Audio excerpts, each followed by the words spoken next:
최근 대한민국은 세계 무기시장의 신흥강국으로 성장하고 있습니다. 특히 러시아의 우크라이나 침략과 하마스의 이스라엘 민간인 테러, 중국의 대만 침공설 등 세계 곳곳에서 전쟁과 테러, 국가 간의 분쟁이 빈번해지면서 세계는 조금씩 수십 년간 계속되었던 평화의 끝을 향해 가고 있습니다. 특히 트럼프 대통령 이후 세계의 경찰 역할을 자처하던 미국이 그 지위를 포기하면서 불안을 느낀 세계 각국들은 저마다 국방력 강화를 위해 고성능 무기를 구매할 수밖에 없는 상황이 되었습니다. 하지만 수십 년간 지속된 평화로 인하여 무기 강국으로 인식되었던 일부 선진국들의 무기 공급 능력은 바닥인 상태가 돼버렸고, 남북 대치 관계로 조용히 자주 국방 역량을 키워왔던 대한민국이 자연스럽게 부각되면서 무기 시장의 신흥 강국으로 자리매김하게 되었습니다. 그럼 지금부터 대한민국의 무기 중에는 어떤 명품 무기들이 있는지 소개해드리도록 하겠습니다. 여러분의 좋아요, 구독과 알림 설정은 동영상 제작에 많은 도움이 됩니다. 첫 번째, K9 썬더. 대한민국 육군 포병 전력의 주력 장비이자 대한민국 방산업계의 대표적인 효자 상품으로 1999년 첫 시제 차량 생산 이후 지금까지 총 2,000문 이상이 전 세계로 보급된 명품 무기입니다.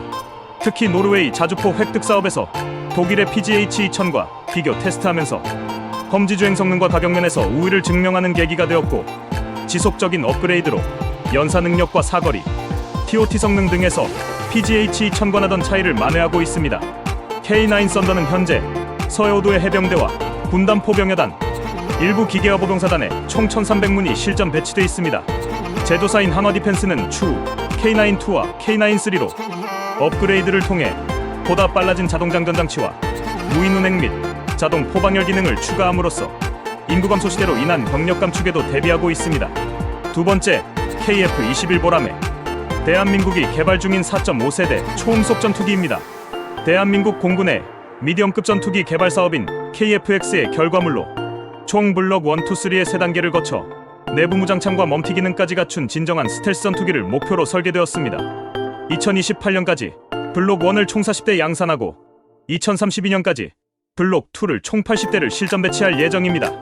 현재는 6기의 테스트 기체를 생산하여 각종 테스트 비행을 하고 있는 상태며, 최근 진행된 고바듬각 테스트와 급유 테스트에서 우수한 성능을 보여주기도 했습니다. 로키드 마틴의 F414 GF400 엔진을 사용하고 있으며, 같은 엔진을 사용하는 F18 슈퍼호넷보다 가볍고 동급 추력의 F35보다도 익면 하중이 작다는 이점이 있습니다. 덕분에 추력대 중량비가 유로파이터 수준으로 뛰어나 가속력과 선회 능력 등에서 우수한 기동성을 보여줄 것으로 기대되고 있습니다. KF-21 보라매는 설계 시부터 스텔스 디자인이 적용되었고, 캐노피와 주익, 미익 등엔 램을 도포하고 내부 덕트와 플랩에는 RAS가 적용되었으며, 레이돔에도 저피탐 기술을 적용하여 F18 슈퍼호넷보다 낮은 RCS를 달성할 예정입니다. 또한 대한민국에서 자체 개발한 A사 레이더 및 IRST, EOTGP 등 다양한 최첨단 센서와 장비들이 적용되었습니다. 최근 개발사인 한화에어로스페이스에서는 F414급 엔진 개발까지도 진행하고 있는 상태입니다. 제원은 M61, A2 20mm 발칸포, 최대 무장량 17,000파운드, 최고속도 마 1.8로, AIM-9X, AIM-120알람, SDB, JDAM, AMG-65, AMG-84 등 다양한 무장을 운용할 수 있으며, 수출을 고려하여 미국제 무장 외에도 타우러스, IRST, MBDA 미티어 등 유럽제 무장과 천룡 공대지 미사일, KGB, 공대함투 유도탄 등 국산 무장도 인티할 예정입니다. 세 번째, 현무포, 현무5 미사일. 대한민국에서 개발, 실전 배치하고 있는 전략 탄도미사일입니다. 2017년 문재인 정부 당시 제3차 한미 미사일 사거리 지침 개정에 따라 2020년 개발 완료하여 현재 실전 배치되고 있습니다.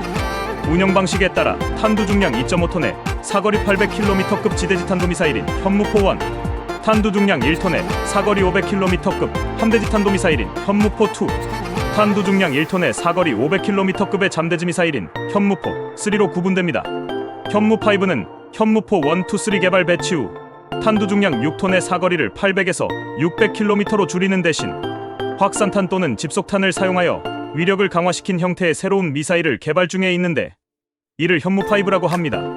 그 밖에도 현무5에는 2022년 정부의 발사장면 공개로 알려진 관통탄두형도 존재합니다. 탄두 중량 8에서 9톤의 사거리 300km에서 3000km로 추정되는 이 준중거리 탄도미사일은 북한의 지하갱도시설 파괴 목적으로 개발되고 있습니다. 한 정부 당국자는 현무5 미사일의 위력이 전술핵급에 준하는 1킬로톤에 달할 수 있다고 주장한 적도 있습니다. 미국의 벙커버스터인 GBU-57이 자중 14톤의 자유낙하로 지하 100m 정도의 관통력을 보유하는데, 관통형 현무5는 탄두 중량은 그보다 작지만 돌입 속력이 10배에 육박하여 운동에너지도 10배 이상이 되기 때문에 실험에서도 2톤의 탄두로 지하 180m 관통에 성공했다고 합니다. 탄두 4톤이면 B-61 모드원과 동등한 지하 300m 표적을 타격할 수 있다고 알려져 있습니다. 즉, 정부 당국자의 말은 대벙커 관통력이 전술핵급이라는 말로 해석될 수 있습니다. 네 번째, 정조대왕급 이지스함. 현재 운영되고 있는 세종대왕급 이지스함의 후속 모델로 세척분인 이지스함의 부족을 해결하고자 정부가 추가 소호를 제기하여 현대중공업에서 제작한 이지스 전투함입니다. 첫 번째 함인 정조대왕함이 2022년 7월 진수되어 2024년 11월 해군에 인도되어 취역될 예정이고, 나머지 두 척도 26년과 27년에 각각 인도될 예정으로 제작 중입니다. 정조대왕급 이지스함은 세종대왕급에 비해 길이가 4m, 배수량이 600톤 커졌고, 이지스 전투체계와 더불어 탄도탄 미사일 방어 능력이 추가되었습니다. 또한 다기능 이상 배열 레이더, 적외선 탐지 추적 장비, 전자광학 추적 장비 등을 갖춰 탐지 및 추적 능력은 2배 이상 증가했고, 국방과학연구소에서 개발한 통합소마 체계를 탑재해 잠수함 탐지거리는 3배 이상 향상되었습니다. 정조대왕급 이지스함은 그동안 해군의 수건 사업이던 3개의 기동전대로 구성된 기동함대 체제로의 확대를 완성할 수 있는 핵심 사업입니다. 다섯 번째, 도산한 창호급 잠수함. 일명 장보고3 사업으로 대한민국 해군이 독자 설계로 2020년 실전 배치한 3000톤에서 3500톤급 잠수함입니다. 도산한 창호급 잠수함은 배치 1, 배치 2, 배치 3로 나뉘어 각각 3척씩 총 9척으로 계획되었고, 현재는 배치 1 3척이 인도 완료되었습니다.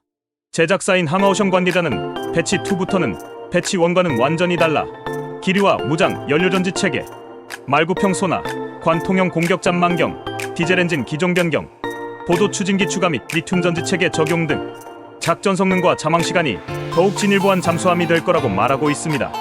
이를 기반으로 폴란드와 캐나다의 3000톤급 잠수함 도입 사업을 수주하기 위해 선진국 잠수함 제작사들과 치열한 경쟁을 하고 있습니다. 여섯 번째, FA-50 파이팅 이글. FA-50은 대한민국에서 최초로 만든 다목적 경전투기입니다. 로키드 마틴과 합작으로 카이에서 만든 초음속 훈련기인 T-50 골든 이글을 개조하여 만들었습니다. 현재 총 72대가 생산 배치되었으며 대한민국의 로우급 전력인 F5를 대체해 나가고 있습니다. 성능은 F5와 F16의 중간 정도이고, 속도나 선회력, 가속력 등은 F16의 70에서 80% 수준입니다. 공동 개발사인 로키드 마틴과의 합의에 의해 성능을 F16 계열기의 일정 수준까지로 제한한다는 계약이 있었다고 하며, 그로 인해 성능 개량에 제한이 걸려 수출에 제약이 많았으나, 최근 F16V 계열 등장으로 성능 제약의 상한선이 올라가면서 상당 수준의 업그레이드가 가능해져 FA-50에 관심을 갖는 국가들이 늘어났고, 이에 활발한 수출 논의가 제기되고 있는 무기입니다. 당연히 도입국들의 요구로 인하여 BVR 교전이 가능하도록 AIM-120 알람을 위시한 중거리 미사일 인티와 컨포멀 탱크 증설 및 외부 연료 탱크 용량 증대 방안들이 거론되었고, 카이는 2028년까지 KF-X 블록2를 개발 완료하여 단저기와 축소형 타우러스 미사일 인티, 천룡 국산 장거리 미사일 장착 연구, F414 버전 엔진 탑재, HMD 통합, LIG, 공랭식 예이사 레이더 탑재를 계획하고 있습니다. 일곱 번째, KDDX 한국형 차기 구축함. KDDX는 대한민국 해군이 계획한 만재 배수량 8000톤급의 이지스함입니다. 2030년까지 총 6척이 건조될 예정으로, 기본 설계는 2023년 현대중공업에서 진행하였으나 기밀 유출 논란이 제기되면서 본 물량 수준은 한화와 현대중공업 간 치열한 경쟁을 하고 있는 상태입니다.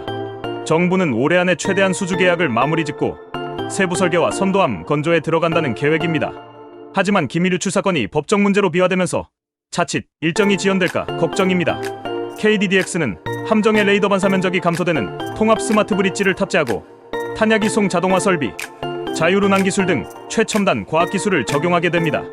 특히 25MW급 초대형 추진 전동기를 세계 최초로 탑재하여 수상에서 주행 시 소음이 거의 없고 최소의 함정 인원으로 운영되며 다기능 위성 배열 레이더와 KVLS-32셀, KVLS-2 16셀, 대한미사일 사연장 발사대 2기 등을 보유하여 장차 대한민국 기동함대의 선봉 역할을 맡을 것으로 보입니다. 여덟 번째, K2 흑표전차. K1 전차의 후계기종으로 개발되어 2014년부터 실전 배치 중인 대한민국 육군의 최신 전차입니다. 산악 지형이 많은 대한민국 지형에 특화되어 화력과 기동력도 뛰어나지만 다른 나라의 주력 전차에 비해 사격 통제 장치와 자동 장전 장치에 많은 공을 들인 것으로 알려져 있습니다. 특히 2023년 노르웨이 수출 과정에서 독일의 레오파드 EA7 전차와 비교된 K2 흑표전차는 탁월한 험지 주행 능력과 뛰어난 가격 경쟁력으로 좋은 평가를 받기도 했습니다. 주포로는 55구 경장의 120mm 활강포를 채택하였고 1분에 최대 10발을 장전할 수 있는 자동 장전 장치와 K279 날개 안정 분리 철갑탄은 균질화 변장갑 대비 2km 기준 700mm 중반에서 800mm 초중반의 관통력을 갖고 있는 것으로 알려져 있습니다. 또한 반능동 유기압식 현수 장치를 도입, 컴퓨터가 보기륜의 높이를 자동 조절하면서 험지 주행 시 승무원의 승차감을 높임으로써 과도한 진동에 의한 전투력 손실을 방지할 수 있습니다. 러시아의 우크라이나 침략 이후 폴란드를 비롯한 유럽 각국은 그동안 고수하던 영내 무기 조달 원칙을 수정하면서까지 대한민국의 K2 흑표전차를 도입하려 하고 있습니다. 그동안 수십 년간 지속된 평화로 영국과 독일 같은 무기 선진국들이 생산시설을 축소하거나 폐기하였고 현저하게 떨어진 무기 공급력은 전쟁에 대비한 각국의 폭발적인 수요 증가를 감당할 수 없게 되었습니다.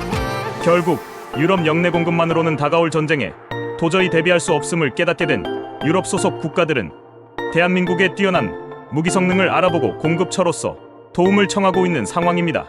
더욱이 K2 흑표전차의 준수한 성능과 뛰어난 가격 경쟁력, 무엇보다도 철저히 납기 일자를 지키는 우수한 공급력이 부각되면서 현재 3.5세대급 전차의 신흥강자로 자리잡게 되었습니다. 제작사인 현대로템은 여기서 만족하지 않고 스텔스 전차를 표방하는 K3 모델을 설계하면서 미국과 독일 등 각국의 차세대 전차에 대응코자 후속 모델을 개발하고 있습니다. 지금까지 대한민국이 제작하고 생산하는 명품 무기들을 소개해드렸습니다.